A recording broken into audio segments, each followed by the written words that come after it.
Bismillahirrahmanirrahim. Assalamualaikum warahmatullahi wabarakatuh. Suasana sibuk jelas dirasai berikutan pemberian bonus tahunan bagi warga perkhidmatan awam dari kerajaan ke bawah Duli Maha Mulia. Bahkan para pekerja agensi swasta juga ada yang sudah menerima pembayaran bonus daripada syarikat masing-masing.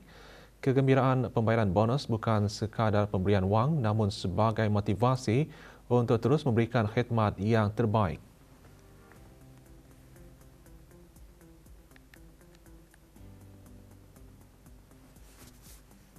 Bonus ini merupakan satu penghargaan kepada warga perkhidmatan awam terhadap sumbangan dan usaha sepanjang tahun dimanfaatkan sebagai simpanan bagi keperluan pada masa akan datang. Bonus gaji di Brunei merupakan satu peluang yang baik bergantung kepada yang cara individu menggunakannya lah. Ada yang menggunakan bonus ini sebagai cheat day untuk mengembirakan diri sendiri atau keluarga. Adalah diharapkan pemberian bonus dapat dimanfaatkan dengan perkara-perkara yang berfaedah sekaligus menghindarkan diri dari sifat membazir. Dengan pemberian itu juga dapat dijadikan penghargaan kepada diri sendiri untuk terus bermotivasi dalam menghadapi cabaran mendatang.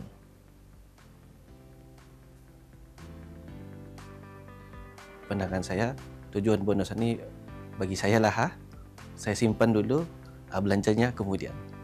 Boleh juga menjadi sebagai motivasi saya untuk mendorong saya untuk membuat kerja yang lebih bagus pada tahun hadapannya. Boleh juga untuk diri sendiri juga untuk treat yourself. But in my case, I would invest in my business lah, and also skills and training that I would want to enhance myself.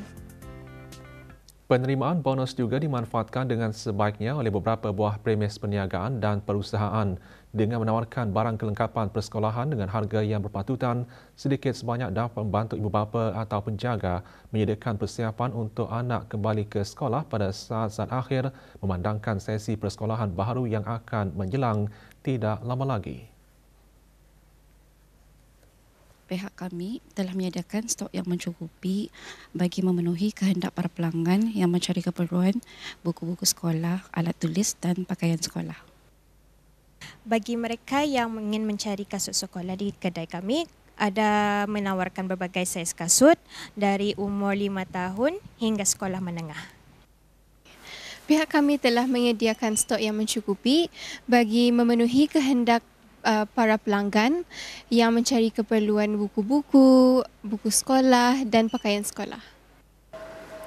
Sementara bagi para ibu bapa atau penjaga saat menerima gaji dan bonus boleh dimanfaatkan dengan sebaik mungkin dengan kaedah berbelanja secara berhemat dan mementingkan keperluan yang utama terlebih dahulu terutamanya kelengkapan barangan sekolah.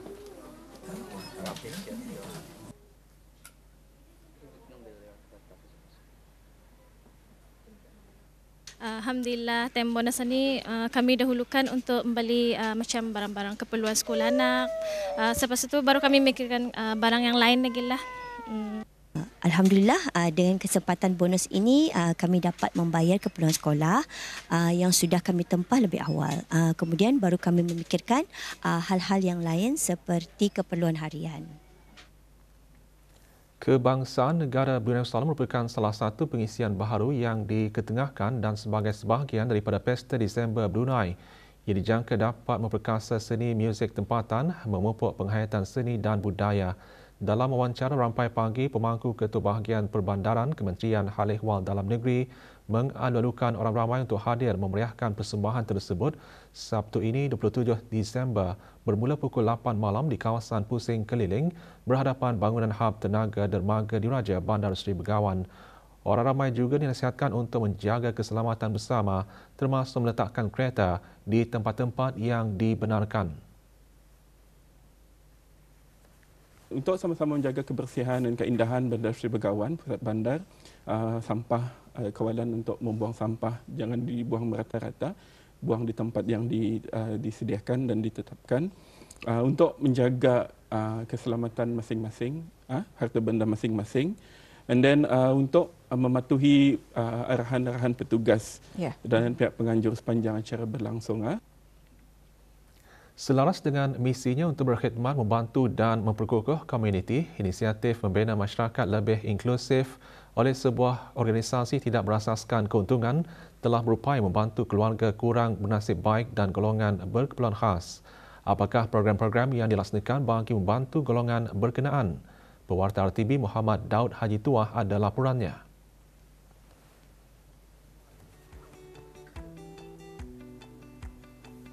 Walaupun menyasarkan dua kumpulan utama terdiri daripada keluarga kurang bernasib baik dan golongan berkeperluan khas, namun La Vida Berhad bersedia membantu golongan memerlukan lainnya. Pelbagai program dan aktiviti dilaksanakan, antaranya sokongan emosi, sosial, pendidikan dan sokongan untuk kanak-kanak, bantuan belajar dan agihan study packs. Melalui program yang dikenali sebagai BEAM Initiative pula, ia membantu golongan kurang upaya menghasilkan karya dan produk seni sekaligus memberi peluang bagi pembangunan diri. For the special needs, we have an in-house program where they learn skills that prepare them for employment, hopefully, that ultimately brings them to be more independent, that they can earn a living for themselves. So this initiative is called BEAM Initiative. B stands for baking or cooking, E stands for education or employment, A stands for arts, M stands for music. Lebih unik lagi, inisiatif yang dilaksanakan termasuk konsep kedai barang terpakai untuk mempromosi konsep mengurangkan guna semula dan kitar semula. For those who could not possibly get a job out there yet, we try to have them in-house to do some works and to have some income. And so we ultimately wish that more and more of the Beamers and beyond, anyone that joins us, that through a social space here where they can really socialize with people and gain confidence, gain acceptance, that they will be able to really do what they have, their greatest potential. Melalui inisiatif dilaksanakan itu, ia mencerminkan komitmen berterusan dalam memperkukuh sokongan komuniti, khususnya kepada golongan yang memerlukan bagi membina masyarakat lebih inklusif dan prihatin. Muhammad Daud Haji Tuah melaporkan untuk Berita RTB. Pelbagai jenis makanan dan minuman dari peniaga tempatan dan luar negara ditawarkan semasa Festival Makanan di Pokoh yang berlangsung di Pusat Persidangan Antarabangsa Berakas. Festival berlangsung sehingga 28 Disember ini. Dianjurkan sempena Pesta Disember Brunei, festival disertai oleh lebih 120 peniaga. Penganjurannya di antara lain bertujuan memberi peluang kepada pengunjung untuk menikmati beraneka hidangan. Selain menjadi tarikan dan memeriahkan suasana sempena cuti hujung tahun, acara seumpamanya turut memberi sokongan kepada usahawan kecil dan sederhana dalam industri makanan.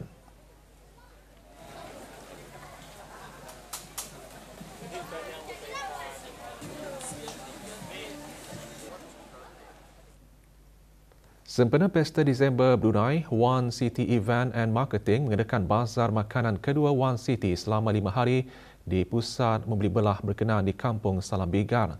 Disertai oleh 40 penjual pelbagai jenis makanan, minuman, pencuci mulut, makanan kering dan segera ditawarkan semasa berlangsungnya bazar berkenaan. Bazar dibuka untuk kunjungan orang ramai bermula pukul 10 pagi hingga 10 malam.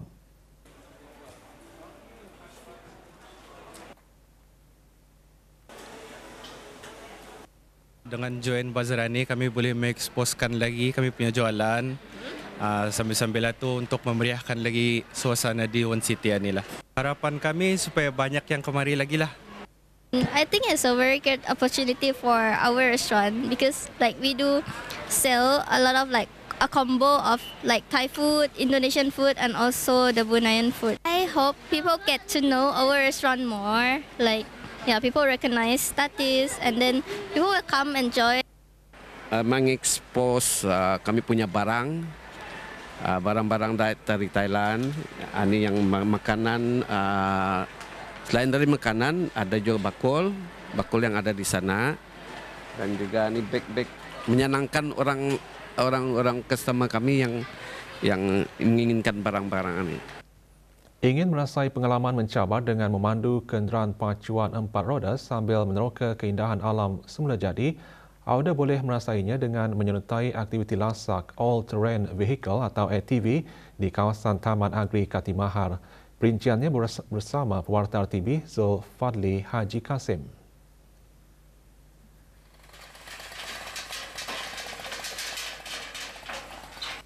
Sejak beroperasi pada tahun 2017 di Taman Agri Katimahar, aktiviti ATV yang diusahakan oleh syarikat ATV Adventure Tour berkembang menjadi salah satu tarikan pelancong.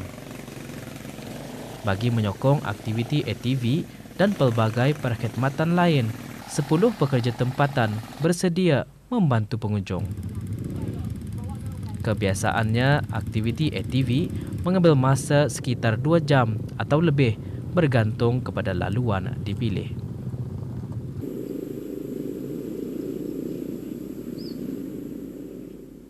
Jadi depends on berapa trek yang dorang mau mencuba. Kalau sekiranya dorang mau macam trek yang biasa-biasa untuk melihat ke pemandangan kabun ataupun kami ada. Dan juga kalau sekiranya ada yang mau macam main belicak ataupun adventure ke dalam hutan ataupun alhamdulillah ada juga kami. Mostly cabaran ini memang dari maintenance lah, karena ATV ini yang akan sentiasa baik sepanjang masa. Maksudnya tu time to time kadang-kadang kita menyediakannya baik, sudah di lapangan ada tiada masalah. Selain keseronokan, aspek keselamatan tetap menjadi keutamaan seperti penyediaan topik radar dan first aid kit. Melalui aktiviti yang disediakan, ia pasti memberi kepuasan kepada pengunjung. So my colleague recommended it to me from ISB. I think it's highly recommendable. You can see the jungle when you're going around, and also just fun with friends or colleagues is a good activity to do. Oh, it's beautiful. The scenery is lovely. You go right into the jungle and you see all of Mother Nature, really. It's beautiful. Dengan lokasi dan pemandangan yang menarik, ATV Adventure Tour di Taman Agri Katimahar ini berpotensi untuk menjadi destinasi pelancongan pertanian dan rekreasi popular untuk menarik lebih ramai pengunjung datang ke negara Brunei Darussalam. Zulfadli Haji Kasim melaporkan untuk Berita RTB.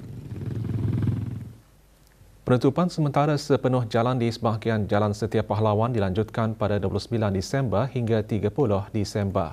Penutupan tersebut disebabkan kerja-kerja pembersihan dan pemeriksaan paip pembentungan bermula pukul 8 pagi sehingga kerja-kerja selesai tertakluk kepada keadaan cuaca.